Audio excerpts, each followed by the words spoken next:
Good afternoon. Time to check in on the markets. We did see Asian stocks higher, buoyed by better than expected tech earnings. So as a result, the likes of Alibaba's Q4 earnings pushing the markets a little bit higher. Other Chinese stocks saw some gains as well, the likes of Tencent. Overall, the Hang Seng index in Hong Kong pushing a little bit higher. Chinese markets mixed. The European markets trying to break that losing streak that we have seen, on course for a winning streak. And as we look at the US equity futures at this particular point, slightly higher. But to talk to us about some of the key themes that have basically unfolded in terms of the markets and look back at the trading week that was, we are joined by Lukman Otunuga from FXTM. Lukman, thank you so much for your time. I mean, it's been a pretty interesting week. Some even counting down to say that we've had 7 to 8 weeks of declines. And I'm wondering, as you look back at the week that was, what were some of the key themes that stood out for you and drove markets?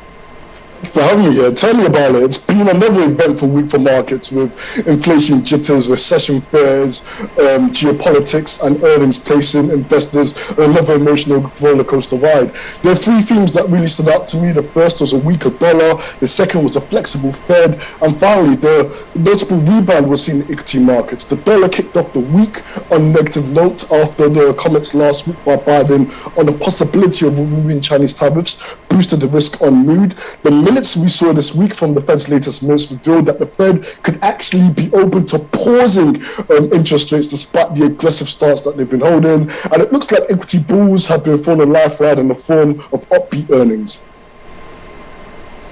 What do you make of the market sentiment at this point? Because I can't seem to tell whether, the seller exhaustion or some kind of market frenzy that's playing out.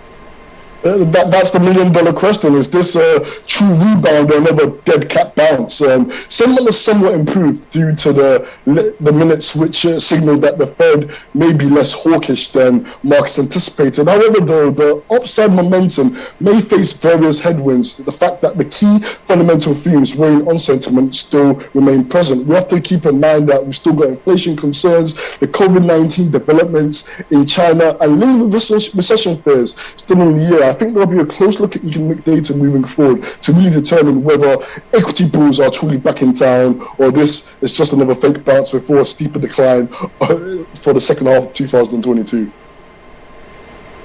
When you look at the S&P 500, the Dow Jones, or even the NASDAQ, let's look at it since the beginning of the year up until now. Which of the three indices is either in, bear territory or in just a correction? So to answer the second part of your question, we saw the S&P 500 dip its toe into bear territory on the 20th of May due to the crazy amounts of uncertainty. But after all three indices, the NASDAQ has taken a real beating. Year to date, when I looked this morning, it's dropped over 25%. Makes sense, the growth stocks have been in the direct firing line due to the prospects of higher interest rates. I think moving forward, where I said earlier, the fundamentals are going to keep weighing on stocks, but in the near term, earnings could provide a lifeline. So we have Chinese policy makers, trying to make some attempts to get the economy going, especially if you look at some of the comments that came out of that unprecedented meeting with Li Keqiang, admitting that the economy is going through some kind of struggles. What was the market reaction given some of the measures we've seen over the past few weeks to try and shore up the economy? Yeah, we had a do whatever it takes moment with China. It gives me deja vu of when Draghi tried to save the euro, doing whatever it takes. Numbers don't lie, though. I mean, over the past few weeks, we've seen the damage the zero COVID policies have caused to China. Even though the Chinese central bank has moved ahead to cut interest rates in an effort to stimulate economic growth, just this morning we had really disappointing data from China that showed that industrial profit fell in the largest amount in over the past few months. Keep in mind that I think moving forward with China, as long as the COVID restrictions remain present and economic data continues to show a negative picture, despite what China may say to us, I think sentiment is still going to remain negative towards the world's second largest economy.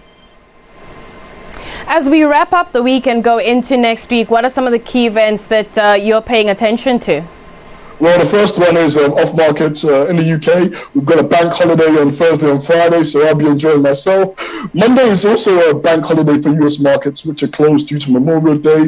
But I think it may be unwise to label next week as a dry week for financial markets. We've got a couple of key things. We've got European CPI. CPI in Europe is a really important data point, especially after the ECB has signaled that it could actually be moving forward to raising interest rates over the next few months. We've got the virtual OPEC Plus ministry meeting on Thursday that could provide more insight into what the cartel is thinking about oil prices. And of course, on Friday, we have the all-important US jobs report, which could set the tone for the new month of June. A quick insight to this, if the report meets or beats expectations, it has the ability to, enforce fresh pressure on the Fed to maintain its aggressive approach towards higher interest rates. This could be good news for the dollar, but may end up weighing heavily on stocks, especially the NASDAQ and the S&P 500.